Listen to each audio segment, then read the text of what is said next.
Annie এই নির্মম সত্যিটা মানতে পারছে না। হুট করে মনে হলো তাকে তো পিল দেওয়া হয়নি, যে কোনো মূল্যে পিল সংগ্রহ করে খেতে হবে, না হলে সর্বনাশ ঘটে যাবে। যা সর্বনাশ হওয়া তার হয়ে গিয়েছে। একবার পালিয়ে যাক, পুরো শরীরের চামড়া বদলে ফেলবে, যাতে জানোয়ারটার স্পর্শের ছাপ কোথাও না থাকে। কিন্তু চিতাবাঘের অংশ নিজের গর্ভে কখনো আসতে দেয়া যাবে না। অধীরাজ এখনো বাগান বাড়ির ডিভানে কালে হাত দিয়ে বসে আছে। আরিশ গম্ভীরতা নিয়ে দাঁত কটমট করছে। দুজনের মুখে ভয় আর চিন্তার ছাপ। নীরবতা ভেঙে অধীরাজ বলে, কি স্যার, আপনার কি মনে হয় বস সত্যি ম্যাডামের ওপর অধিকার প্রয়োগ করেছে? আরিশ কিছুক্ষণ নীরব থেকে বলে, অধীরাজ, তোর মনে আছে একটা ঘটনা?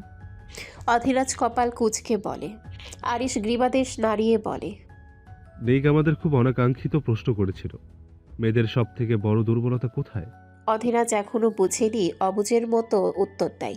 জি স্যার, এতে প্রচুর অবাক হয়েছিলাম। এটার সাথে এর কি সম্পর্ক স্যার? আরিশ ঠান্ডা গলায় তীক্ষ্ণ নজরে বলে, এইটাই মেইন সম্পর্ক অধীরাজ। তুই আর আমি বলেছিলাম মা বাবা, সন্তান আর স্বামী। হার্টলেস গ্যাংস্টার বস কখনো অন্য স্বামীদের মতো হবে না, এটা শিওর। মাকে সে জীবনের থেকেও বেশি ঘৃণা করে। তাহলে রইল বাকি সন্তানের কথা। অ্যানিকে ধরে রাখার জন্য সব থেকে বড় অস্ত্র হচ্ছে সন্তান, কারণ অ্যানির হৃদয়ে মরে যাওয়ার ভয় নেই। নিক আঘাত করতে গেলে সে আরও এগিয়ে যায়, ফোর্স করে তাকে মেরে ফেলার জন্য। যার হৃদয়ে মরার ভয় থাকে না তারা অনেক সাংঘাতিক হয় অধীরাজ। একদিন ঠিক আত্মহত্যা করার জন্য এগিয়ে যাবে।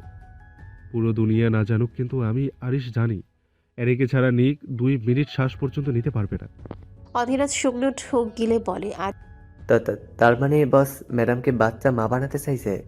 সন্তানকে একা রেখে কোনো মা মরতে পারবে না, মরার ভয় ঢোকানোর জন্য। আরিশ বাঁকা হেসে বলে। ইয়া, আর কখনো নিককে ছেড়ে যেতেও পারবে না। অধীরাজ অবাক হয়ে বলে, কতটা তীক্ষ্ণ বুদ্ধি আপনার স্যার! সামান্য একটা লাইন থেকে পুরো উত্তর বের করে ফেলেছেন। সত্যি আপনি বসের বন্ধু। পুরো দুনিয়ার কেউ বসের মনের কথা না বুঝলেও আপনি বোঝেন। আরিশ সামান্য হাসলো। অধীরাজের দিকে তাকিয়ে বলে, দেশের সব থেকে বড় গ্যাং ব্ল্যাক ভাইপার গ্যাং। সেই ব্ল্যাক ভাইপার গ্যাংস্টার বস নিক জিভরানের ডান হাতে আমি অধীরাজ। বছরের পর বছর এক বিছানায় রাত কাটিয়েছি। তার জীবনের প্রতিটা ঘটনা আমার জানা। আমি বুঝতে না পারলে বুঝবে কে? অধীরাজের চোখ চিকচিক করে ওঠে, হাসি দিয়ে বলে, আপনাদের দুজনের সেবা করতে পেরে আমি গর্বিত হই। আপনাদের বন্ধুত্ব দেখে শুধু দেশ নয়, আমারও হিংসে হয় মাঝে মাঝে। আরিশ গম্ভীর হাসলো, কিছু বলতে গিয়েও থেমে যায়। কারোর পায়ের শব্দ শুনে ঘাড় ঘুরিয়ে সিঁড়ির দিকে তাকাতেই চোয়াল শক্ত করে ফেলে। নাজলি প্রচণ্ড রেগে দ্রুত সিঁড়ি দিয়ে নেমে আসে, এরপর প্রচণ্ড ক্ষোভে দাঁত পিষে বলে, আমাকে এখানে আটকে রেখে এমন টর্চারের মানে কি? আরিশ রক্ত চোখে নাজলির চোখে চোখ রাখে, গর্জন করে বলে, গলার আওয়াজ নামিয়ে ফাকিং গড। গলার আওয়াজ নিয়ে কথা বললে জবান চেপে ধরবো। নাজলি চোখ বন্ধ করে রাগ নিয়ন্ত্রণ করলো, শান্ত কণ্ঠে বলে। এইভাবে টর্চার করছেন কেন? আরিশ ভ্রু কুচকে বলে, বন্দি হয়ে থাকবে, এটাই শেষ কথা। সেটা বলিনি। কোনটা বলেছো? নাজলি কটপট করে বলে। আরিশ বিরক্তিতে বলে, ওয়াশরুম কি আমার মাথায় নিয়ে ঘুরছি? ফ্রেশ হতে হয় সেটা আমাকে জিজ্ঞেস করছো? রুমে ওয়াশরুম না থাকলে বাস ছেড়ে যাও, ইডিয়েট। আরিশের কথা শুনে অধীরাজ কেশে ওঠে। নাজলি প্রথমে অবাক হলেও নাক ছিটকে বলে, আর বেয়াদবি করবেন না একদম। এত বড় শহরে কি বাস ছাড় আপনার বাপে লাগিয়ে দিয়ে গিয়েছে? আরিশ ছন্ন ছাড়া হয়ে এদিক সেদিক তাকায়, নিজেকে শান্ত করার চেষ্টা করে বলে। নাজলি চোখের মনি উল্টে তাচ্ছিল্যতা নিয়ে বলে, বাবা মা নিয়ে কথা বলতেও চাই না, কিন্তু আপনার খারাপ রূপ যা দেখেছি সেটাই অনেক। বিশ্বাসঘাতক আপনি। আরিশ শব্দ করে হেসে ওঠে, তীক্ষ্ণ নজরে তাকিয়ে বলে, আর ওহ বেবি, গ্যাংস্টারদের কাছ থেকে বিশ্বাস আশা করো কিভাবে? আরিশের শান্ত রূপটাই দেখেছো, তবে চিন্তা করো না, রাগালে আমার অশান্ত রূপটাও দেখবে। সেই দিনটার অপেক্ষায় রইলাম। আরিশ শান্ত চোখে তাকায়, কি ভয়ানক তীক্ষ্ণ সেই দৃষ্টি। নাজলি সামান্য ভয় পেল, তবে প্রকাশ করল না একটু। প্রসঙ্গ পাল্টিয়ে বলে, আমি ফ্রেশ হব, এখন ব্রাশের প্রয়োজন, শাওয়ার নিব, তাই ড্রেসের প্রয়োজন। আমাকে যে এখানে বন্দি করবেন সেটা তো আপনাদের আগে থেকেই প্ল্যান ছিল। বাড়িতে যখন এনেছেন সেই হিসেব আগে থেকেই সবকিছু গুছিয়ে রাখা উচিত ছিল। আরিশ চোয়াল শক্ত করে বলে, কি মনে হয় তোমাকে সেবা যত্ন করব বলে এখানে নিয়ে এসেছি? নাজলি চুপ হয়ে যায়, কিছু একটা ভেবে বাঁকা হাসে। আরিশের কাছাকাছি দাঁড়িয়ে বলে। আরিশ দুপা পিছিয়ে যায়। নাজলির অভিনয় দেখে রাগে কেঁপে ওঠে শরীর, ধমক দিয়ে বলে, জাস্ট শ্যাট আপ। ভুলভাল শব্দ উচ্চারণ করলে এসিডে ডুবিয়ে মারবো। নাজলি রাজুক হেসে বলে, স্বামীর হাতে স্ত্রী খুন। আমি তাহলে ইতিহাসের এক ভাগ্যবান নারী হব। আমার স্বামী আমাকে খুন করবে। একটু ভালোবেসে খুন করবেন প্লিজ। অধীরাজের চোয়াল ঝুলে আসে। এই মেয়ে তো পাক্কা প্লেয়ার। ড্রামা করছে নাকি সত্যি কথা বলছে? আরে দূর, শাওয়া বুঝতে পারছি না কেন। অধীরাজ শান্ত হয়ে আসে, চোখ ছোট করে বলে, মারি খেলে শান্তি পাবে, রাগাতে এসেছো। নাজলি ঠোঁট উল্টে বলে, নিজের স্ত্রীকে মারতে হাত কাঁপবে না? মায়া হবে না আপনার আরিশ? আরিশা নিতে পারছে না এইসব সম্বোধন। পাশে থাকা টেবিলে লাথি দিয়ে হুঙ্কার দিয়ে ওঠে। Just shut up. নাজলি বাঁকা হাসে। আরিশের নাস্তানাবুদ অবস্থা দেখে যেন প্রশান্তি লাভ করছে। অধীরাজ দ্রুত আরিশের দিকে এগিয়ে আসলে আরিশ হাত দিয়ে থামিয়ে দেয়। নাজলির দিকে রক্ত চোখে তাকিয়ে বলে, তুই বাইরে যা, আমি এখনই আসছি। নাজলির সব সাহস শেষ। এতক্ষণ অধীরাজকে দেখানোর জন্য এই সব বলেছে। এখন অধীরাজ চলে গেলে এই নেকড়ের সামনে এই মুহূর্তেও থাকা যাবে না। তবে নাজলি এটা বুঝেছে তাকে জানে মারবে না, কারণ তাকে প্রচুর নিরাপত্তার মধ্যে রাখা হয়েছে। এই বন্দি করার পেছনে নিশ্চয়ই কোনো রহস্য আছে, আর সেটা সে বের করবে। নাবিদ একা একা কি করছে কে জানে। অ্যানি চিঠি তো পেয়েছে, এখন কাল পালাতে পারলেই হয়। তাহলে আমাকেও আর তার সাথে দেখা করার প্রয়োজন হবে না। আমিও পরে সুযোগ বুঝে পালাবো। আরিশ পড়ে থাকা টেবিলটাকে লাথি মেরে সামনে এগিয়ে যায়। নাজলি বাঁকা হেসে বলে, স্বামী যান, বউকে রেখে কোথায় যাচ্ছেন? আরিশের ধৈর্যের বাঁধ ভেঙে যায়। হিংস্রতা নিয়ে প্রবল বেগে এসে নাজলির গালে থাপ্পড় বসায়। নাজলি পড়ে যেতে নিলে আরিশ বাহু চেপে ধরে, এরপর এক ধাক্কায় ডিভানের উপরে ফেলে দেয়। পুরো শরীর ব্যথায় ঝাঁকি দিয়ে ওঠে। আরিশ চোখের পলকে টি শার্ট খুলে দূরে ছুঁড়ে ফেলে দেয়। আরিশের এমন উন্মাদ কাণ্ডে নাজলি চোখ ছোট ছোট করে ফেলে। চোখে সামান্যতম ভয়ও নেই। আরিশ নাজলির দিকে ঝুঁকে দুই হাত চেপে ধরে। নাজলির মনে হচ্ছিল যেন কোনো সিংহ তার হাত খামচে ধরেছে। চোখ থেকে পানি গড়িয়ে পড়ে। আরিশ এক হাতে নাজলির জামার অংশ টান মেরে ছিঁড়ে ফেলে। রাগে গর্জে ওঠে। স্বামীর ডাকার স্বাদ আমি তোকে বোঝাচ্ছি। নাজলি সামান্য হেসে বলে, এইভাবে নেকড়ের মতো খামচাখামচি করছেন কেন? একটা জামা ছিল, এটাও ছিঁড়ে ফেললেন। আমাকে বললে আমি খুলে দিতাম। আরিশের হাত শিথিল হয়ে আসে। রাগে জ্বলতে থাকা চোখ দুইটাতে এখন অবাকতা। নাজির ঠোঁটের দিকে চোখ যায়, ঠোঁটে মুচকি হাসি। গোলাপি ঠোঁট জোড়া কেমন লাল হয়ে আছে। এত কাছে এই ঠোঁট দুইটা যেন চুম্বকের মতো আরিশকে টানছে। আরিশ সামান্য ঠোক গিলে নিজেকে হারিয়ে নাজলির ঠোঁটের সাথে ঠোঁট মিলিয়ে দেয়। যে মুহূর্তে নাজলির পথে বদ্ধ হতে যাবে এমন সময় ব্যথায় আচমকা নাজলির ঠোঁট ছেড়ে দেয়। হঠাৎ নাজলির এমন অপ্রত্যাশিত আক্রমণে আরিশ মোটেও প্রস্তুত ছিল না। আরিশ নিচ দিয়ে নাজলির হাত চেপে ধরে। রাগে আরিশের শরীর কাঁপছে। নাজলি যেভাবে ছিল ঠিক সেভাবেই চেপে ধরে আছে। আরিশ আচমকা নাজলির হাতে নখ দিয়ে আঁচড় কাটে, সাথে সাথে নরম চামড়া কেটে গিয়ে রক্ত বের হতে থাকে।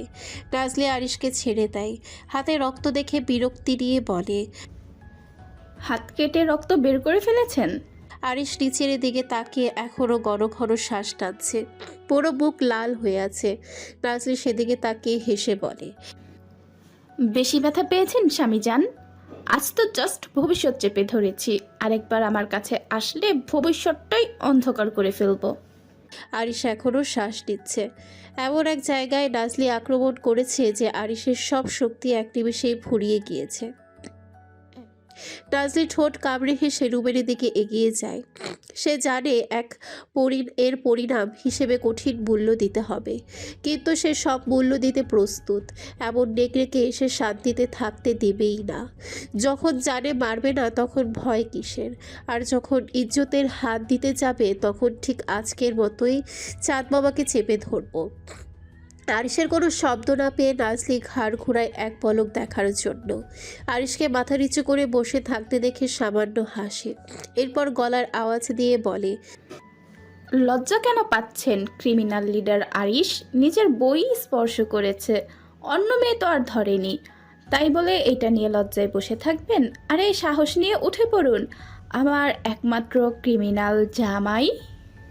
নাজলি আর অপেক্ষা করে না, এক দৌড়ে রুমে যায়। এরপর ঠাস করে দরজা লাগিয়ে দেয়। বড় বড় শ্বাস টেনে বুকে থুথু দেয়। সিংহের সাথে যুদ্ধ করে ফিরেছে সে। নিজের সাহস নিয়ে নিজেকে কতক্ষণ যে বাহবা দিল। আরিশের চুপ হয়ে যাওয়া মুখটা দেখে সামান্য চিন্তিত হয়ে যায়।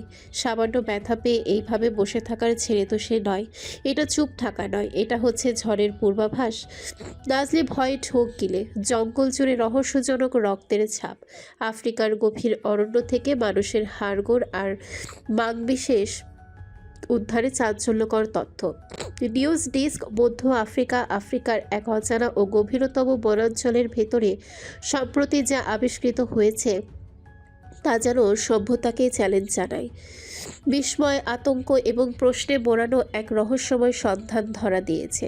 ঝোপ জঙ্গলে নিঃসঙ্গ গহ্বরে মিলেছে মানুষের রক্ত, ছিন্ন ভিন্ন মাংসপিণ্ড এবং ছড়িয়ে ছিটিয়ে থাকা হাড়গোড়। স্থানীয় এক অধিবাসী সম্প্রদায়ের শিকারীরা প্রথম সন্দেহজনক রক্তের দাগ দেখতে পান। তাদের ভাষায় গাছের কাণ্ডে, পাতায়, এমনকি বাতাসে ছিল রক্তের গন্ধ। সেদিন বনের নীরবতাও যেন ছিল অস্বাভাবিক।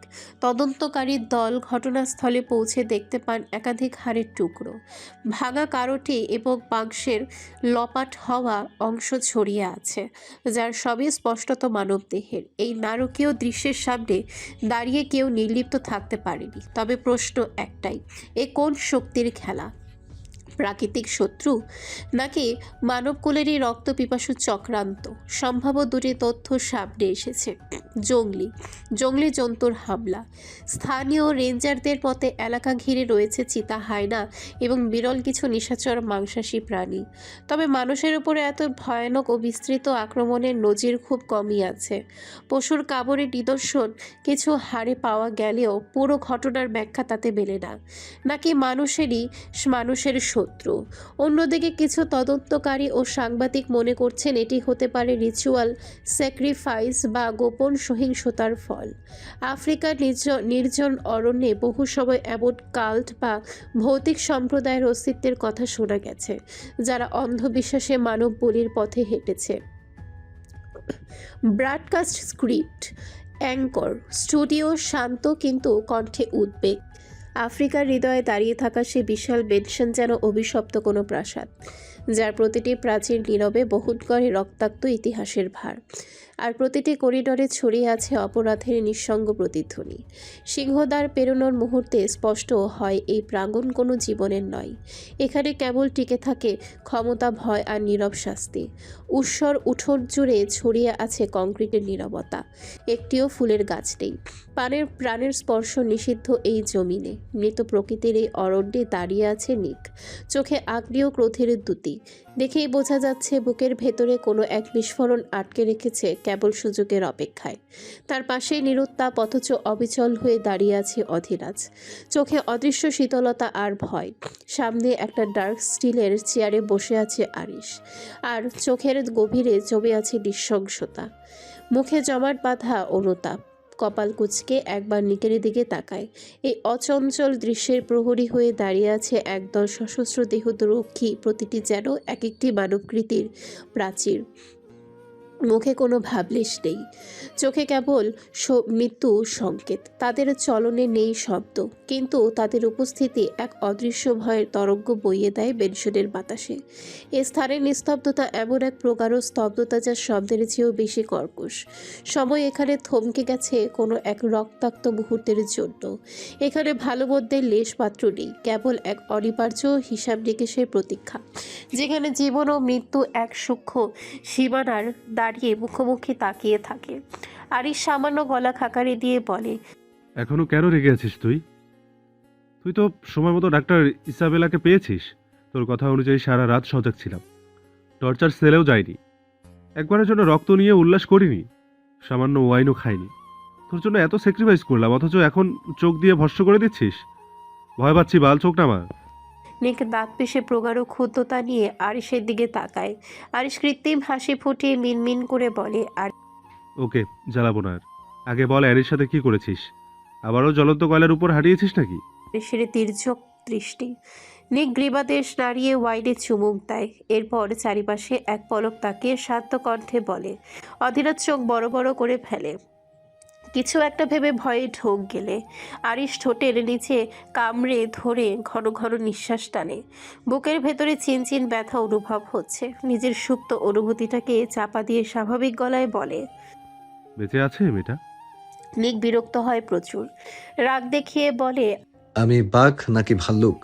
বেঁচে থাকবে না কিসের জন্য? আরিশ চোখের পাতা নাড়ায়। ওয়াইডে একই ভঙ্গিতে চুমুক দিয়ে বলে। সেটা আমাদের থেকে ভালো আর কেউ জানে না। নির্ঘাত মেয়েটাকে রক্তাক্ত করে ফেলেছিস। নিক গম্ভীর কণ্ঠে বলে।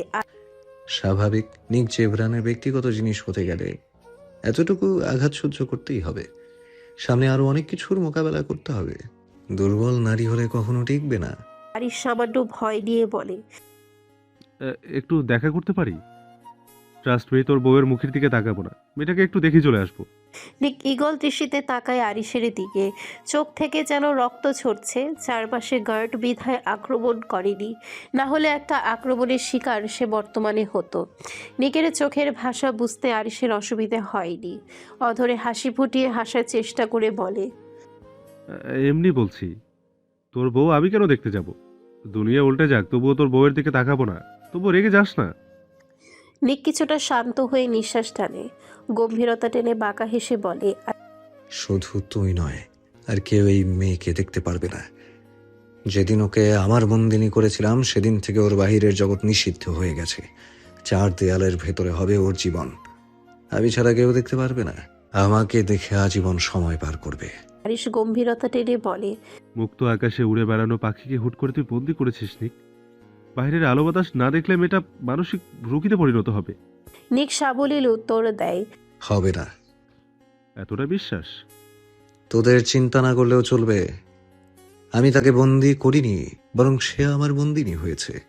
সেদিন উচিত হয়নি আমার সামনে আসা, এরপরও এসেছে।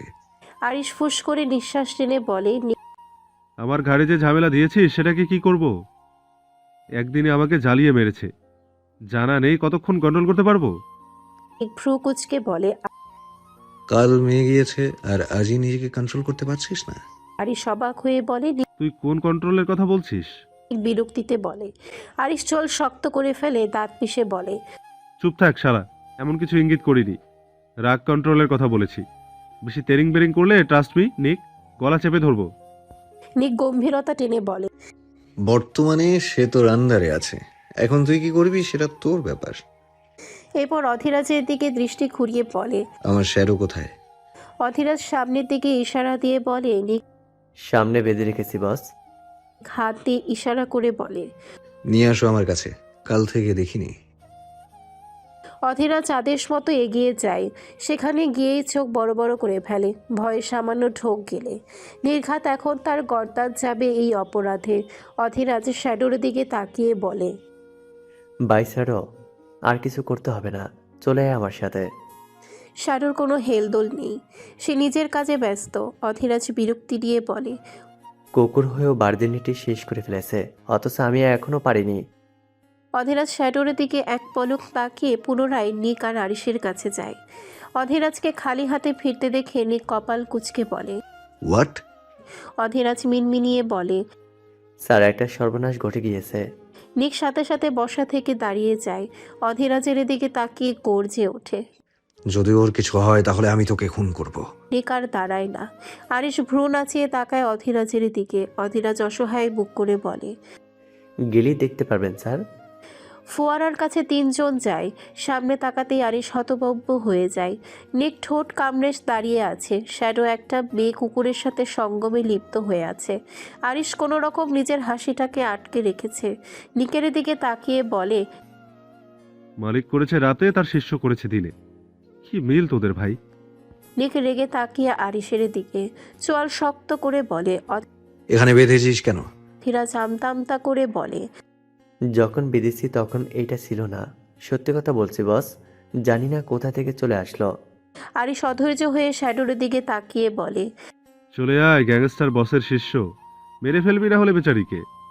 নিক প্রচুর বিরক্ত হয়। এমন মুহূর্তে দাঁড়িয়ে আছে, ইচ্ছে করছে সামনের দুইটাকে ইচ্ছে মতো কিছুক্ষণ পেটাতে। আরিশ গলা খাকারি দিয়ে বলে, এতে রেগে যাওয়ার কি আছে নিক? প্রতিটা জীবের এই এই এক জৈবিক চাহিদা থাকে। এতদিন শ্যাডোকে আটকে রেখেছিস, আজ সামনে কাউকে পেয়েছে এমনি সিনারি শুরু করেছে।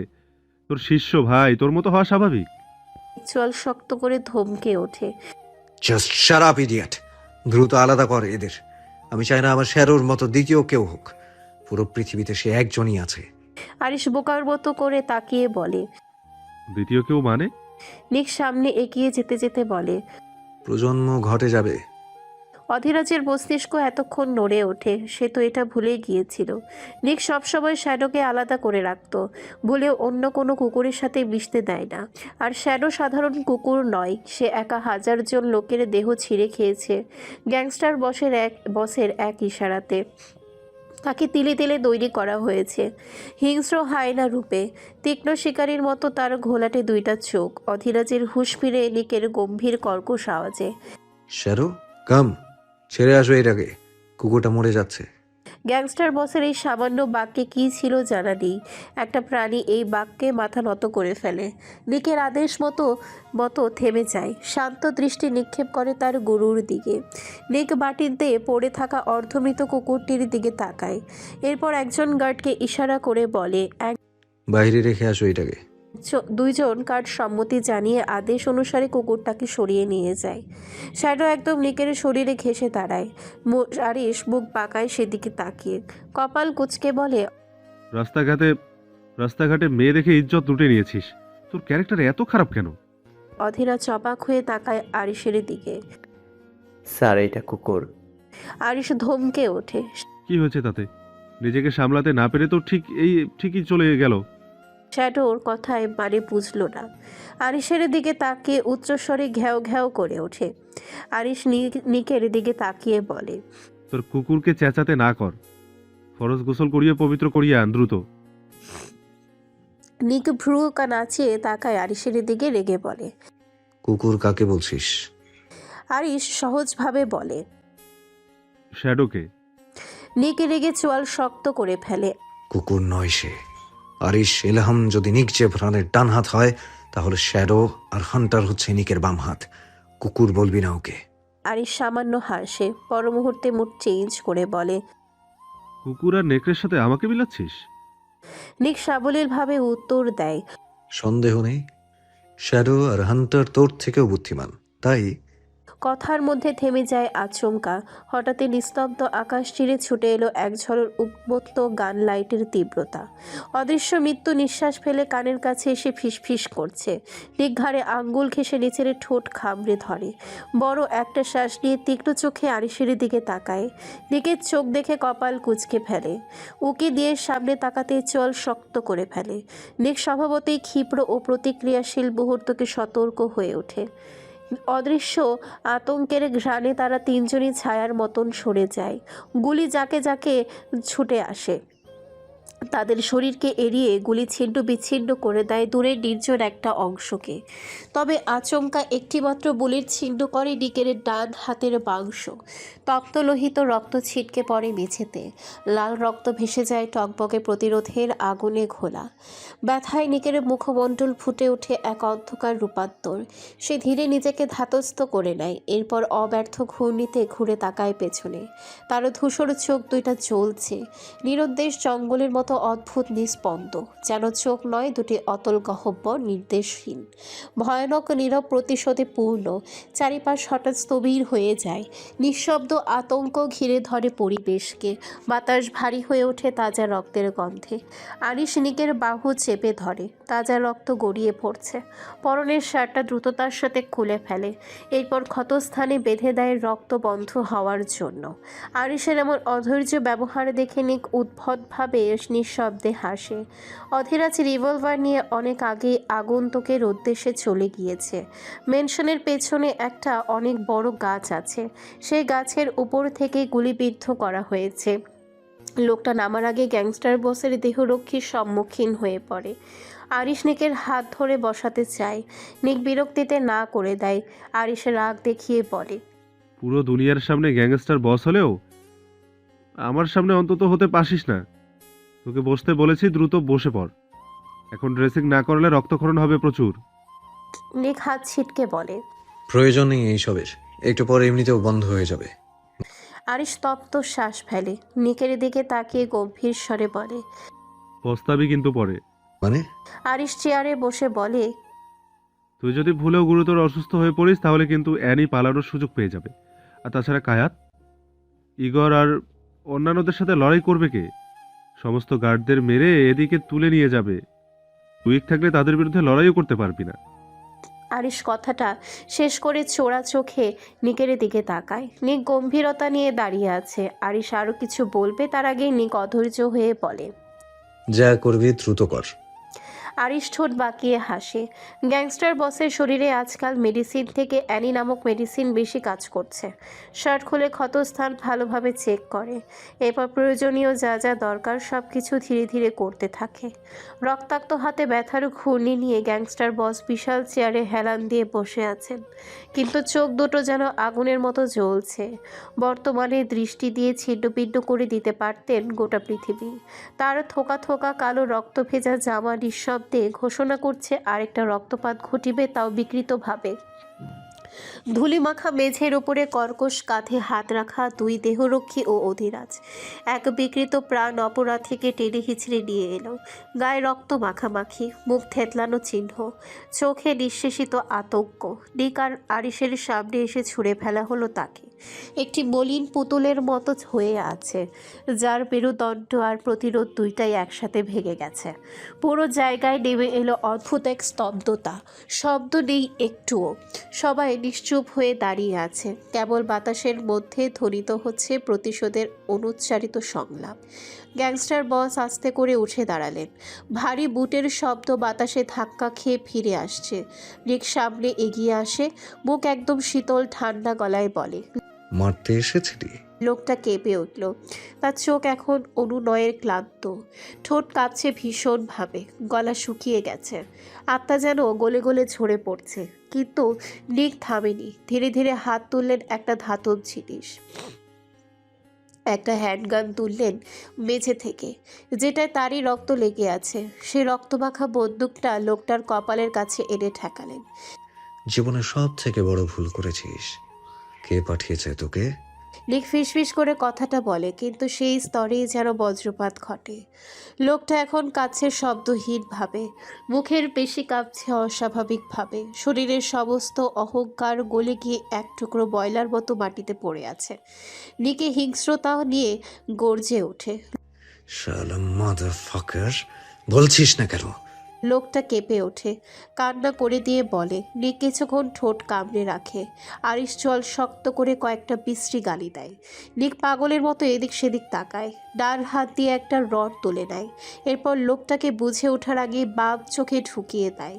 লোকটা চেঁচিয়ে ওঠে ব্যথায়, পাখিগুলো স্তব্ধ হয়ে আকাশ থেকে উড়ে যায়। গ্যাংস্টার বসের ক্রোধে মুখ লাল হয়ে গিয়েছে, চিবুক শক্ত করে রেখেছে। লোকটা চেঁচানোতে রাগে জিহ্বা টেনে ধরে ছুরি দিয়ে কেটে ফেলে। লোকটার রক্তে পুরো বেছে লাল হয়ে গিয়েছে। লোকটা পাগলের মতো বিলাপ করে যাচ্ছে। রিক ঠোঁট কামড়ে ধরে অপর চোখে রড ঢুকিয়ে দেয়। রক্ত গিয়ে তার শরীরে ছিটকে পড়ে। লোকটা চোখ ধরে কাতরাতে থাকে, পাগলের মতো জিহ্বা ছাড়া শব্দ করে যাচ্ছে। রিক একটা হাতুড়ি নেয়, এরপর অনেকগুলো জ্বলন্ত শিক তুলে নেয়। জ্বলন্ত শিকগুলো লোকটার ডান হাতে ডাবাতে থাকে। লোকটা ছটফটানিতে নিক পৈশাচিকভাবে হাসে। দুই হাতে জ্বলন্ত শিক ঢুকিয়ে একটা তার হাতে নেয়, যেখানে অসংখ্য ব্লেড বসানো। আরিশ শান্ত দৃষ্টিতে তাকায়। নিক দয়া মায়াহীনভাবে তারটা লোকটার গলার মাঝ বরাবর বসায়। মুহূর্তেই মাথাটা দেহ থেকে ছিন্ন হয়ে যায়। কণ্ঠনালী থেকে ঘ্যার ঘ্যার শব্দ আসছে ভয়ানকভাবে। নিকের পুরো শরীর রক্তে লাল হয়ে গিয়েছে। নিক চোখ দিয়ে গার্ডদের ইশারা দিয়ে বলে। টর্চার সেলে নিয়ে যা। নিক রুমে প্রবেশ করে। হাতের ক্ষতটা আরও টান টান হয়ে ওঠে। তীব্র যন্ত্রণায় বিরক্ত হয়ে ওঠে। চোখ যায় বিছানার উপরে, কাউকে দেখতে না পেয়ে রাগে ফেটে পড়ে। রিভানে কাউকে দেখে বউটা শান্ত হয়ে আসে। শান্ত চোখে তাকায় রিভানে শুয়ে থাকা 18 বছরের রমণীর দিকে, যার সৌন্দর্যে পাগল হয়ে কুকুরের মতো অবস্থা করে রেখেছে 18 জন মাফিয়ারা। আর তাদের সাথে প্রতিনিয়ত যুদ্ধ করে যাচ্ছে গ্যাংস্টার বস, যাদের সাথে একসময় বন্ধুত্ব ছিল, আজ তারা সব থেকে বড় শত্রু। যারা একসময় জীবন বাঁচানোর জন্য এগিয়ে আসতো, তারা আজ এই রমণীকে পাওয়ার লালসায় আক্রমণ করছে। কি সাংঘাতিক এই রমণী, পুরো মাফিয়া রাজ্যকে পরিবর্তন করে ফেলেছে, বন্ধুদের শত্রুতে পরিণত করেছে। নিক গম্ভীরতা নিয়ে এগিয়ে যায়, ডিভানের একপাশে বসে চোখ খিচে ফেলে, রাগ আর বিরক্তি নিয়ে একটানে ব্যান্ডেজ খুলে ফেলে।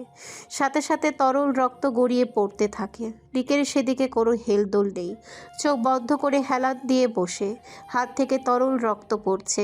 এরই পাশে কারোর অস্তিত্ব অনুভব করে আচমকা চোখ মেলে তাকায়। নিককে দেখতে পেয়ে দ্রুত উঠে বসে, এরপর অধৈর্য হয়ে বলে, নিক সব মেডিসিন দিয়েছেন, পিল দেননি কেন? চোখ খোলে। নিকের চোখ দুইটা কেমন লাল হয়ে আছে। অ্যানি চোখ দেখে ভড়কে যায়। নিক গভীর দৃষ্টি রেখে বলে, পিল কি? অ্যানি হতভম্ব হয়ে যায় এমন প্রশ্নে। কপাট রাগ দেখিয়ে বলে, হজম শক্তির মেডিসিন।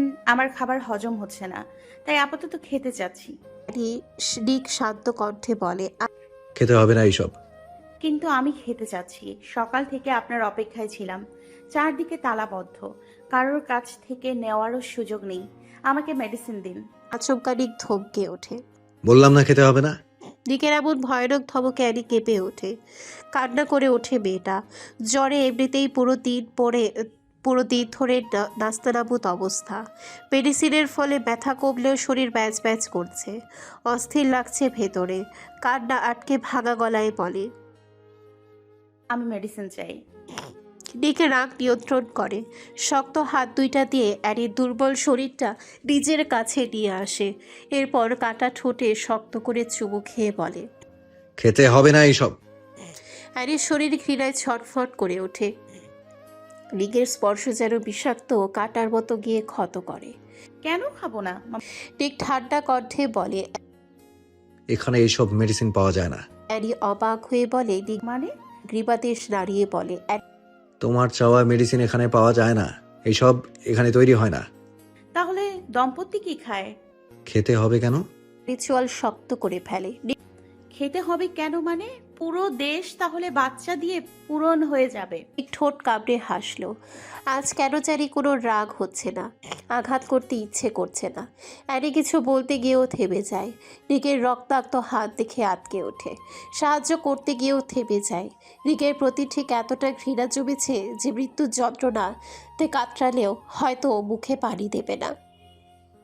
অ্যানি ক্ষতটার দিকে এক পলক তাকিয়ে চোখ সরিয়ে ফেলে, শক্ত গলায় বলে, নিক আপনার হাত থেকে রক্ত পড়ছে। চোখ বন্ধ করে ফেলে। পড়তে দাও। অতিরিক্ত ব্লিডিং হলে সমস্যায় ভুগবেন। ভুগতে দাও। নিকের এমন শান্ত স্বর অ্যানির কপাল কুঁচকে আসে। তাচ্ছিল্য হেসে বলে, গ্যাংস্টার বসের এমন রূপ ঠিক হজম হচ্ছে না। নিক চোখ খুলে, তারপর অ্যানির দুই বাহু শক্ত করে চেপে ধরে নিজের কাছে নিয়ে আসে। অ্যানির শার্ট উন্মুক্ত করে বেথিন কোমরে আঙ্গুল বোলাতে থাকে। অ্যানি কেঁপে ওঠে, চোখ বন্ধ করে নিঃশ্বাস টানে। চোখ থেকে পানি পড়তে থাকে, গ্রহণ করতে পারে না এই স্পর্শ। নিক অ্যানির চোখে চোখ রাখে। এই প্রথম হয়তো নিক অ্যানির চোখে এমন গভীরভাবে তাকিয়েছে। চিবুকটা শক্ত করে চেপে ধরে বলে, কি আছে এই চোখে? কি আছে এই মুখে? কি আছে পুরো সর্বাঙ্গে? কেন হারিয়ে যাই আমি? নিকের এমন স্লো ভয়েসে অ্যানি পুরো শরীর শিউরে ওঠে। নিক অ্যানির গালে গাল ঘেঁষে বলে, কি হলো বেবি গার্ল, চুপ কেন? অ্যানি সামান্য ঢোক গিলে বলে। আমি কিভাবে বলবো? অ্যানি কাপা কণ্ঠে বলে। না না। নিক অ্যানির কানে শক্ত করে কামড় বসায়, এরপর হালকা চুম্বন খেয়ে বলে, পুরুষের সতীত্ব নষ্ট করার অপরাধে যদি কোনো বিচার থাকতো তাহলে সর্বোচ্চ কঠিন সাজা হতো। পৃথিবীর সবথেকে ভয়ানক সাজা তোমাকে দিতাম বেবি গার্ল।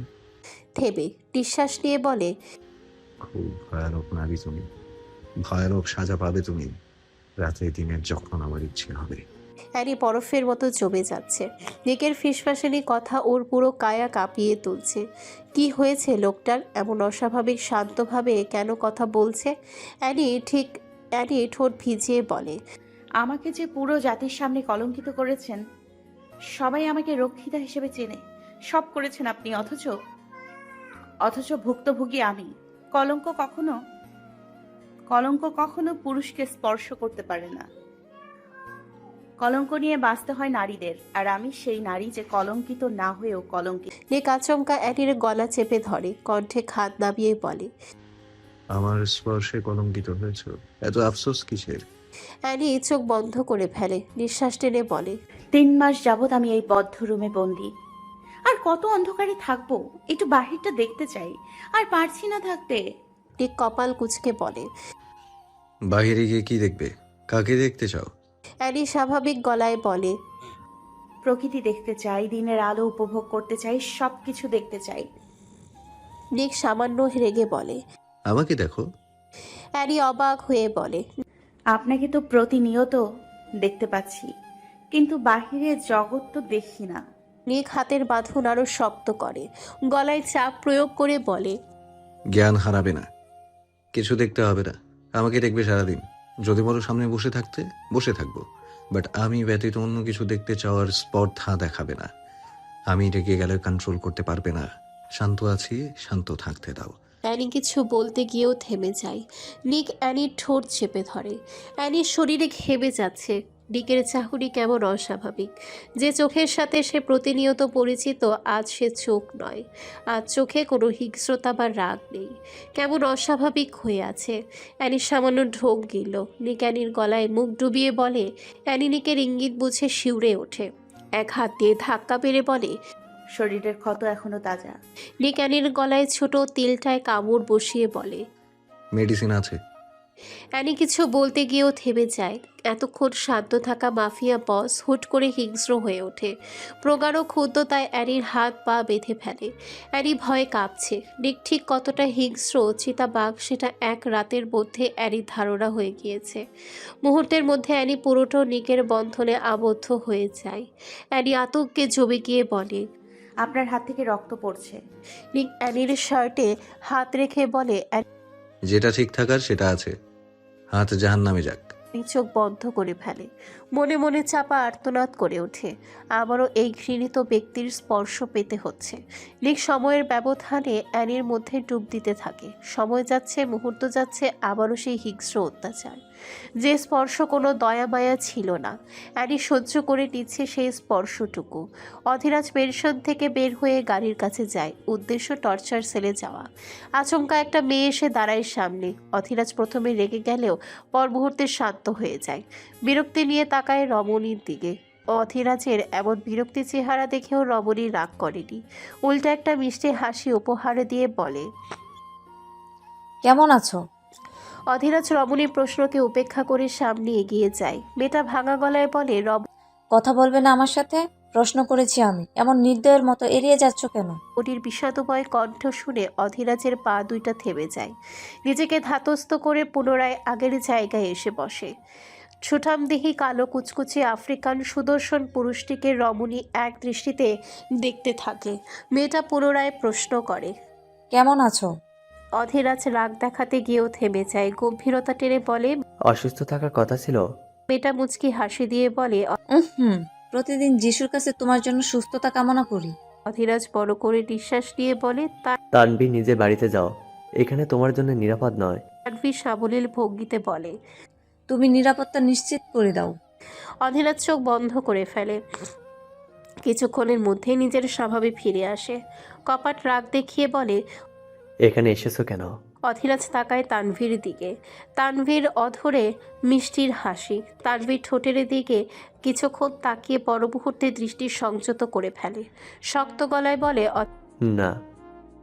কেন করবে না? অধীরাজ কণ্ঠ কঠিন করে বলে, সুস্থ আছে বলেই তো এখানে এসেছো। বেহিক দিকটাই দেখলে, অভ্যন্তরীণ ব্যাখ্যা দেখতে পাচ্ছ না। অধীরাজ সামনে এগিয়ে গিয়ে বলে। এইসব দেখার প্রয়োজন নেই আমার। তানভী এতক্ষণ শান্ত থাকলেও এখন অশান্ত হয়ে পড়ে। অধীরাজের ব্যবহারে প্রচণ্ড কষ্ট পায়। সামান্য জেদ দেখিয়ে দ্রুত এগিয়ে যায় অধীরাজের পেছন পেছন। অধীরাজ গাড়িতে উঠতে যাবে এমন সময় তানভীর সামনে দাঁড়িয়ে যায়। তানভী হুট করে আসাতেই 2 পা পিছিয়ে যায়। রাগ দেখিয়ে জল শক্ত করে বলে, সমস্যা কি তোমার? এইভাবে রাস্তা আটকাচ্ছ কেন? তানভি অধীরাজের চোখে চোখ রেখে এরপর জেদি গলায় বলে। অধীরাজ রাগান্বিত কণ্ঠে বলে। সামনে থেকে সরে দাঁড়াও। তানভীর ঠোঁট ভেঙে আসে কান্নায়। কোনো মতে ঠোঁট চেপে কান্না আটকে রেখে বলে, কথা বলছো না কেন আমার সাথে? কতটা নিষ্ঠুর তুমি! একবারও জানতে চাইলে না আমি কেমন আছি, একবারও জানতে চাইলে না তোমাকে ছাড়া ঠিক কতটা কষ্টে দিন পার করছি। কেন করো আমার সাথে এমন? একটু ভালোবাসলে কি এমন ক্ষতি হয়? অধীরাজ তানভীর ভগ্ন কণ্ঠ শুনে তপ্ত শ্বাস ফেলে বলে। কেন ভালোবেসেছো আমাকে? অপরাধ তো করিনি। অনেক বড় অপরাধ করেছো তুমি তানবি। একজন নরকখাদককে ভালোবেসে পাপ করেছো। তোমাকে ভালোবেসে ইতিহাসের সর্বশ্রেষ্ঠ নারী হতেও আমি রাজি। ভুল করছো। এসব আবেগ মস্তিষ্ক থেকে মুছে ফেলো। চেষ্টা করেছি বহুবার, কিন্তু সফল হয়নি। শেষ পর্যন্ত একটাই চাও, তোমাকে একটু ভালোবাসতে চাই। অধীরাজ দাঁত পিষে ধমক দিয়ে বলে। সেট আপ টানবি। আমার হাতে আঘাত হওয়ার আগেই এখান থেকে প্রস্থান করো, না হলে যে কোনো সময় রক্তাক্ত হবে। তানভি তাকায় অধীরাজের দিকে। সামান্য শব্দ করে হেসে ওঠে রবণী। 2 পা এগিয়ে অধীরাজের ঘনিষ্ঠ হয়ে দাঁড়ায়। বিশাল দেহে অধীরাজের জন্য তানভি নিতান্তই ছোট। তানভীর নিঃশ্বাস গিয়ে ছড়িয়ে পড়েছে অধীরাজের বক্ষ গহ্বরে। তানভীর হাসি দেখে অধীরাজ কপাল কুঁচকে ফেলে। তানভি হাসি থামিয়ে বলে, 1000বার রক্তাক্ত হতে রাজি আছি। পুরো শরীরটা তোমার নামে সমর্পণ করলাম। কি দিয়ে রক্তাক্ত করবে? করাত, ছুরি, চাপাতি নাকি রিভলভার? ইচ্ছে মতো যন্ত্র প্রয়োগ করতে পারো। হাসি মুখে তোমার চোখের দিকে তাকিয়ে থাকবো। বিনিময়ে তোমার ভালোবাসা চাই, দেবে তো? অধীরাজ বিরক্তির নিঃশ্বাস ছাড়ে। কণ্ঠটা নরম করে বলে, তানবি ধৈর্য হারাচ্ছে কিন্তু। তাহলে আঘাত করছো না কেন? চারপাশে অনেক গার্ড রয়েছে। কি হয়েছে তাতে? তাদের সামনে আঘাত করলে কি হবে? আমার সম্মান নষ্টের কথা ভাবছো? অধীরাজ নিজের নিয়ন্ত্রণ হারায়। রাগে কেঁপে ওঠে পুরো শরীর। তানভীকে ধাক্কা মেরে ফ্রন্ট সিটে ফেলে দেয়। আচমকা আক্রমণে তানভী নিজের ব্যালেন্স হারায়। মাথাটা গিয়ে স্টিয়ারিংয়ের সাথে আঘাত খায়। তবে আঘাত তীব্র হয়নি। রক্ত না আসলেও ব্যথায় নাক মুখ খিচে ফেলে। কিছু মুহূর্তের ব্যবধানে অধীরাজের শক্ত থাবার সম্মুখীন হয়। অধীরাজে তানভীর চিবুক চেপে ধরে শক্তভাবে। তানভীর চোখ দিয়ে পানি পড়ছে। অধরে মুচকি হাসি। অধীরাজ কিরমিরিয়ে বলে, কেন বারবার আসো আমার সামনে? এতটা বেহায়া কেন? তানভী 2 হাত দিয়ে অধীরাজের শার্ট শক্ত করে চেপে ধরে। এরপর একটানে নিজের মুখের কাছে নিয়ে আসে। চোখে চোখ রেখে বলে। একটু বেহায়া হতে চাই। অধীরাজ নিজের দৃষ্টি সরিয়ে বলে, আমি তোমাকে ভালোবাসি না। শুধু তুমি নয়, আমার জীবনে কোনো দুর্বলতা প্রবেশ করাবো না। আমার চোখে চোখ রাখো। আমাকে স্পর্শ করে বলো আমাকে ভালোবাসো না। তোমার মনে আমার জন্য কোনো স্থান নেই। বলো রাজ। অধীরাজ কিছু বলে না। তানভীর উপর থেকে উঠতে উঠতে বলে, পাগলামি করে সময় নষ্ট করছো। তানভীর সামান্য হাসে। এরপর আচমকা অধীরাজের ঘাড়ে হাত পেঁচিয়ে ধরে একটানে নিজের সম্মুখীন নিয়ে আসে। অধীরাজ তাল সামলাতে না পেরে পুনরায় তানভীর সাথে আরও ঘনিষ্ঠ হয়ে যায়। সে কিছু ভাবার আগেই ঠোঁটে কারোর নরম স্পর্শ অনুভব করে। অধীরাজ সামান্য ভালো লাগা নিয়ে চোখ বন্ধ করে ফেলে। তানভী চাতক পাখির ন্যায় অধীরাজের ঠোঁট 2টা আঁকড়ে ধরে। আচমকা ঠোঁটের একপাশে কামড় দিয়ে দেয়। অধীরাজের কোনো হেলদোল নেই। তানভী থেকে নিজেকে সরিয়ে নিতে চায়, কিন্তু তানভী আরও শক্ত করে চেপে ধরে নিজের সাথে। এবার অধীরাজের ধৈর্যের সমাপ্তি ঘটে। হিংস্রতা নিয়ে এক হাতে গলা চেপে ধরে ঠোঁটে চুমু খেতে থাকে। অধীরাজের আক্রমণে তানভী মুচকি হাসে। অধীরাজ একাধারে ঠোঁট কামড়ে যাচ্ছে। পর মুহূর্তে ছোট ছোট চুমোতে ভরিয়ে দেয়। অবাধ্য হাতের বিচরণ গভীর হতে থাকে। জামার ফিতাতে টান দিতেই তানভী হাত শক্তভাবে চেপে ধরে। অধীরাজ কপাল কুঁচকে তাকায় তানভীর দিকে। তানভী এক হাতে অধীরাজকে সরিয়ে দেয় নিজের উপর থেকে। গাড়ি থেকে নেমে অধীরাজের হাতে শক্ত করে চুমু খেয়ে বলে, সবকিছুর সীমাবদ্ধতা প্রয়োজন। বিয়ে করো, সব পাবে। অধীরাজ তানভীর ঘাড় চেপে ধরে দাঁত পিষে বলে, সিরিয়াস কেন করছিস? আমার সামান্য চুম্বনে সত্যি শিডিউল হয়েছেন। অন্য নারীরা কেন পারে না? আমার স্পর্শেই কেন শিডিউল হয়েছেন? অধীরাজ ছেড়ে দেয় তানভীকে। তানভী শান্ত কণ্ঠে বলে, কাল অপেক্ষা করব তোমার জন্য। সময় করে আমার সাথে একবার দেখা করবে। না হলে রাত হওয়ার সাথে সাথে আমার মরণের খবর শুনবে। ট্রাস্ট মি, সারাদিন অপেক্ষা করব। আর না আসলে নিজের জীবনটাই ত্যাগ করে দেব। খুব ভালো করেই জানো আমি যা বলি তাই করি। আজ তাহলে আসি। সময় মতো চলে আসবে কিন্তু। আমি আগ্রহ নিয়ে অপেক্ষা করব। অধীরা স্তব্ধ হয়ে বসে কি বলল বেটা বরদ দেখতে পারবে মানে। অধীরাজ রাগে হাত মুষ্টি করে ফেলে, কিছু বলার জন্য সামনে তাকাতেই থেমে যায়। তানভীর কোনো অস্তিত্ব নেই। অধীরাজ ঠোঁট ভিজিয়ে ড্রাইভিং সিটে গিয়ে বসে, এরপর সিটে হেলান দিয়ে চোখ বন্ধ করে ফেলে, কপালে হাত দিয়ে নিজের ঠোঁটে হাত রাখে। কিছুক্ষণ আগের মুহূর্ত ভাবতে ফিসফিস করে ওঠে। সিডিউস কেন করেছিস? যতটা দূরে সরাতে চাইছি ঠিক ততটা কাছে চলে আসছে। প্রতিনিয়ত আমরা লড়াই করে বেঁচে আছি, এমন ভয়ানক জীবনে তোমাকে কিভাবে জড়াবো? অন্ধকার বসে জেড দাবার গুটি নাড়াচ্ছে, ঠোঁটে পৈশাচিক হাসি, চোখে কেমন শান্ত। 12টা রক্তের গ্লাস, তাজা রক্তের গন্ধে চারিপাশ মোমো করছে। 12টা গ্লাস রক্তমাখা হয়েছে। কিছুক্ষণ আগেই 7 বছরের একটা বাচ্চাকে মেরেছে। মাংসগুলো কুচি কুচি করে কেটে সিদ্ধ করতে দিয়েছে। গ্যাসের শব্দে জেড ঠোঁট নাড়ায়, অদ্ভুতভাবে দাবার গুটি সরিয়ে বলে। সিদ্ধ হয়ে গেছে। জেড ধীর পায়ে চলে যায় কিচেনের দিকে। সিদ্ধ মাংসের গন্ধ নাকে এসে স্পর্শ করে যায়। শেড কুকুরের মতো জিহ্বা বের করে নিঃশ্বাস টানে, স্টিলের কড়াইটা হাত দিয়ে নামিয়ে রাখে, এরপর নাক দিয়ে আবারও নিঃশ্বাস টানে। কড়াইটা হাতে নিয়ে টেবিলের কাছে নিয়ে যায়, যেখানে রক্তের গ্লাস আর দাবার রাখা হয়েছিল। জেড আয়েশ করে চেয়ারে বসে, এরপর তৃপ্তির হাসি হেসে চারপাশে তাকায়। গা ছমছমে অবস্থা পুরো রূপের। রূপটা বিদঘুটে অন্ধকার হয়ে আছে। দাবার গুটি এক হাতে নাড়াচ্ছে, অন্য হাতে তাজা রক্ত পান করছে। চামচ দিয়ে সিদ্ধ মাংস মুখ দিয়ে গিলে খাচ্ছে। এমন বিকৃত মুহূর্তে আগমন ঘটে কালো হুডিতে আবৃত একটা বিশাল দেহী ব্যক্তির।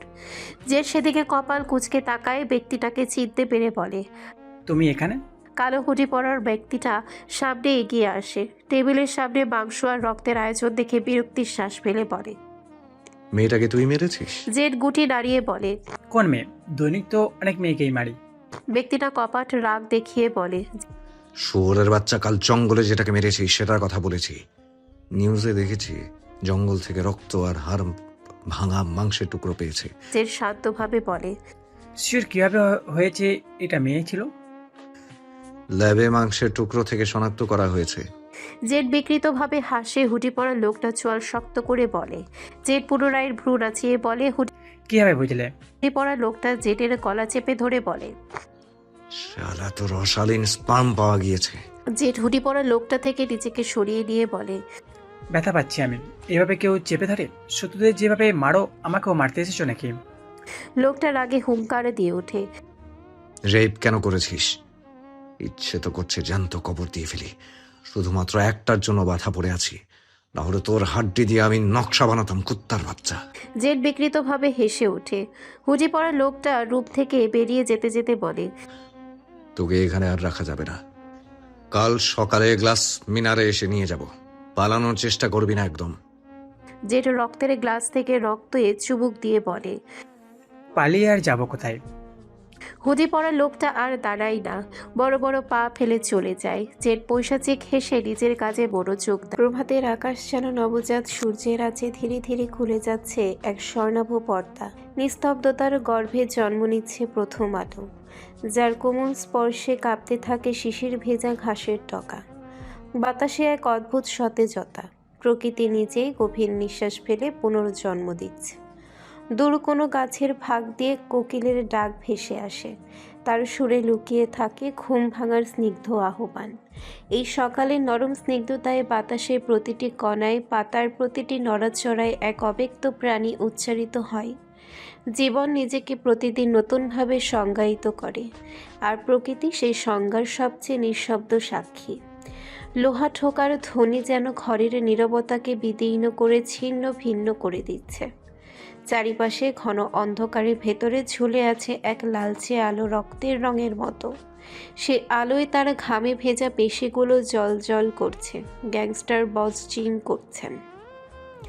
আগুনে পোড়া ইস্পাত, প্রতিটি শ্বাস ভারী ও গভীর, আর প্রতিটি নিঃশ্বাসে মিশে আছে মৃত্যুর মতো গাঢ় এক শান্তি। তার কপাল বেয়ে ঘামের ফোঁটা গড়িয়ে পড়ছে গলার রেখা বেয়ে, বুকের ওপর, যেখানে নীলচে ট্যাটুগুলো অজানা কোনো ইতিহাস লিখে রেখেছে। বাহুতে জমে থাকা শিরাগুলো ফুলে উঠেছে, রক্তধারায় ক্রোধের স্রোতে পরিণত হয়েছে। ট্রেডমিলের পাশে রাখা পিস্তলটা নিঃশব্দে ঝলক দিচ্ছে। এইটা এক অঘোষিত সতর্কবার্তা। গ্যাংস্টার বসের চুল পেছনে টানা, চোখ দুটি কাচের মতো ঠান্ডা হয়ে আছে, কিন্তু সেই ঠান্ডায় আছে এমন এক তাপ যা তাকানোর সাহস কেউ করে না। প্রতিটি ওজন তোলার সময় তার গর্জনে কেঁপে ওঠে দেয়াল। মনে হয় মাংসপেশি টান টান হয়ে ফুলে উঠছে। পিঠে সাপের পেঁচানো ট্যাটুগুলো যেন জীবন্ত হয়ে উঠছে। হাতে আর গলার নিচে ড্রাগনের ট্যাটুগুলো ঘামের সাথে খেলা করছে। শত শত বুক ডাউন দিয়ে নিক নেমে যায়, সোজা হয়ে দাঁড়িয়ে পানির বোতলটা হাতে নেয়। এরপর ঢক ঢক করে এক নিঃশ্বাসে পানি পান করে। টাওয়েল দিয়ে ঘাম মুছতে মুছতে আয়নার দিকে তাকায়। নিজের প্রতিচ্ছবিতে হালকা হাসে, ঠোঁট বাঁকিয়ে বাহিরের অংশে তাকায়। চারিপাশে হাজার হাজার গার্ড রয়েছে। গম্ভীর হয়ে ঠোঁট কামড়ে ধরে বিড়বিড় করে বলে, হাজার হাজার গার্ডদের চোখে ফাঁকি দিয়ে পালানো অসম্ভব। আজকের রাতটা তোমাকে ছাড়া কাটাতে হবে ব্লাড রোজ। আমার দৃষ্টি সীমার বাহিরে থাকবে তুমি, তবে চাইলেও পালাতে পারবে না এত এত গার্ডদের এড়িয়ে। নিক হ্যান্ড গ্লাভস খুলে শরীরে এক জিম রুম থেকে বেরিয়ে যায়। গার্ডদের সামনে গিয়ে গম্ভীর হয়ে দাঁড়ায়। সবার দিক দৃষ্টি ঘুরিয়ে গম্ভীরতা টেনে উচ্চ আওয়াজে বলে, বারণ করছো কেন? সবার চোখ কান খোলা রাখবে। একটা কুকুরও যাতে মেনশনের ভেতর প্রবেশ করতে না পারে, আর একটা পাতাও যাতে মেনশনের বাহিরে যেতে না পারে। কেউ যদি আসে অথবা যায় তাহলে প্রতিটা গার্ড শেষবারের মতো আলো দেখে নাও, কারণ পরবর্তী সূর্যোদয় দেখতে পারবে কিনা তার নিশ্চয়তা নেই। নিকের হুঙ্কারে সবাই কম্পমান হয়ে ওঠে। সমস্ত গার্ড একই সাথে সম্মতি জানায়। নিক রহস্যময়ভাবে হেসে বাড়ির ভেতরে অগ্রসর হয়। উদ্দেশ্য রুমে যাওয়া। অ্যানি পিটপিট করে চোখ খুলে তাকায়। নিজেকে নরম বেডে আবিষ্কার করে। নিজের অবস্থান বেডে দেখে কপাল কুঁচকে ফেলে। সে তো ডিভানের উপরে ছিল, তাহলে বেডে আসলো কিভাবে? শুয়ে থেকে ওঠার জন্য শরীরটা নাড়াতেই ব্যথায় চোখ মুখ খিচে ফেলে। মাথাটা এমনিতে যন্ত্রণায় ফেটে যাচ্ছে, তার উপরে শরীরের অসহ্য ব্যথা। যন্ত্রণায় জর্জরিত হয়ে অ্যানি আবার নিস্তেজ হয়ে শুয়ে পড়ে। মাথায় শক্ত করে চেপে ধরে ব্যথা নিবারণের জন্য। ধীরে ধীরে মনে পড়তে থাকে রাতের কাহিনী। নিকের রক্তাক্ত স্পর্শ, লোকটার বেহায়া উন্মাদনা। অ্যানি সহ্য করতে না পেরে জ্ঞান হারিয়ে ফেলেছিল। এরপর কি হয়েছে জানা নেই। রাতের ঘটনা মনে পড়তেই ঠোঁট কামড়ে ধরে। নিজেকে শক্ত রাখতে না পেরে ফুপিয়ে কেঁদে ওঠে। শরীরের ওপরে কালো চাদর রাখা। অ্যানি নিজেকে দেখার জন্য চাদরটা উন্মুক্ত করে। নিজেকে বিবস্ত্র দেখে চোখ বন্ধ করে ফেলে। নিজের শরীরের ওপর এক তীব্র বিতৃষ্ণা চলে এসেছে। প্রতিটা লোমে জানোয়ারটার স্পর্শ লেগে আছে। ভাবতে অ্যানির শরীরে কাঁটা দিয়ে ওঠে। অ্যানি শক্ত করে চাদর খামচে ধরে। ঠোঁট কামড়ে ধরে অনবরত কান্না করে যাচ্ছে। চোখের পানিতে ভিজে যাচ্ছে লাল বালিশটা। চোখ বন্ধ করে বিড়বিড় করে বলে, কেন এত কঠিন শাস্তি দিচ্ছ আমাকে? কেন দেওয়া হচ্ছে এই নরক যন্ত্রণা? পুরো পৃথিবী থেকে নিজেকে সবসময় আড়াল করে রেখেছি। দিনের পর দিন সম্মানের লড়াই করে গিয়েছি। কি লাভ হয়েছে? কি লাভ হয়েছিল সেদিন? এতগুলো খুন করে হাত রক্তাক্ত করার কি লাভ হয়েছিল? নিজের রক্তকে মেরে কলিজা ভুনা করার? সেদিন তাদের খুন না করলে নিজে হয়তো খুন হয়ে যেতাম। এরপরেও শান্তি পেতাম। একটা নরপিশাচের ভোগ বস্তু হতো না। হালাল হয়েছি বলেই কি বাধা দিতে পারছি না? বাধা দিব কিভাবে? আমার এত ক্ষমতা আছে নাকি? অ্যানি কথা থামিয়ে দেয়। কারোর উপস্থিতি বুঝতে পেরে চোখ বন্ধ করে ফেলে। সহ্য করতে পারে না এই ব্যক্তিটাকে। ঠিক এক পলক তাকায় অ্যানির বিরক্ত মাখা চেহারার দিকে। রাগে চোয়াল শক্ত করে ফেলে। রাগ কন্ট্রোল করতে না পেরে পাশে থাকা টেবিলটাকে পা দিয়ে লাথি মেরে ওয়াশরুমে ঢুকে যায়। লাথি মারার শব্দে অ্যানি সামান্য কেঁপে ওঠে। প্রায় 20 মিনিট পর নিক ফ্রেশ হয়ে বেরিয়ে আসে। কোমরে কালো টাওয়েল প্যাঁচানো, চুল থেকে টপ টপ করে পানি পড়ছে। অ্যানিকে এমন নিস্তেজ হয়ে বসে থাকতে দেখে নিচের ঠোঁট কামড়ে ধরে। ভারী পা ফেলে অ্যানির কাছে এগিয়ে যায়। শরীরের ওপর থেকে থাকা চাদরটাতে ধরে টান দিতে অ্যানি আটকে ওঠে। শক্ত করে চেপে ধরে চাদরখানা। অ্যানি বাধা দেওয়াতে নিক ভ্রু ভাঁজ করে তাকায়।